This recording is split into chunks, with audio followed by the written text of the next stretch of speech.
ഞാൻ ഷുഗർ കഴിക്കുന്നുണ്ട്, പക്ഷെ ഒരുപാട് കഴിക്കുന്നുണ്ടോ എന്നറിയില്ല. പലർക്കും ഉള്ള സംശയമായിരിക്കും കഴിക്കുന്ന ഷുഗറിൻ്റെ അളവ് കൂടുതലായി പോകുന്നുണ്ടോ എന്നുള്ളത്. ഇതറിയാൻ വേണ്ടിയിട്ട് എന്താ ഒരു വഴി?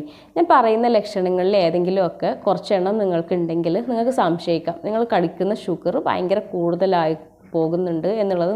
ഒന്നാമത്തെ ലക്ഷണം, നിങ്ങൾക്ക് എപ്പോഴും ഒരു ടയേർഡ് ഫീൽ ആണെങ്കിൽ, ഒരു ക്ഷീണിച്ച ഒരവസ്ഥ തോന്നുന്നുണ്ടെങ്കിൽ, ഇത് പല കാരണങ്ങൾ കൊണ്ടും ഉണ്ടാവാറുണ്ട്, പക്ഷേ ഇത് നമുക്കൊരു കാരണമായിട്ട് പറയാം. അതുപോലെ തന്നെയാണ് നിങ്ങൾ എത്ര കഴിച്ചു കഴിഞ്ഞാലും പിന്നെയും പിന്നെയും ഫുഡ് കഴിക്കാനുള്ള ഒരു തോന്നൽ നിങ്ങളിലുണ്ടെങ്കിൽ, അതുപോലെ നമുക്ക് വീട്ടിലുണ്ടാക്കുന്ന ഫുഡ് ഐറ്റംസ് ഒന്നും നമുക്കൊരു ടേസ്റ്റ് ഇല്ലാത്തൊരു ഫീല്. ഷുഗർ കഴിക്കുന്ന ആൾക്കാരിൽ ബെല്ലി ഫാറ്റ്സ് കൂടുതലായിരിക്കും, അവർക്ക് ഇടയ്ക്കിടയ്ക്ക് തലവേദന വരും. ഇനി എത്ര സ്വീറ്റ്സ് കഴിച്ചാലും മതിയാവാത്തൊരവസ്ഥ, സ്വീറ്റ് ക്രേവിങ്സ് അവർക്ക് കൂടുതലായിരിക്കും. ഇതിലേതെങ്കിലുമൊക്കെ ലക്ഷണങ്ങൾ നിങ്ങൾക്കുണ്ടെങ്കിൽ നിങ്ങൾക്ക് സംശയിക്കാം നിങ്ങൾ കഴിക്കുന്ന ഷുഗറിൻ്റെ അളവ് കൂടുതലാണ് എന്നുള്ളത്.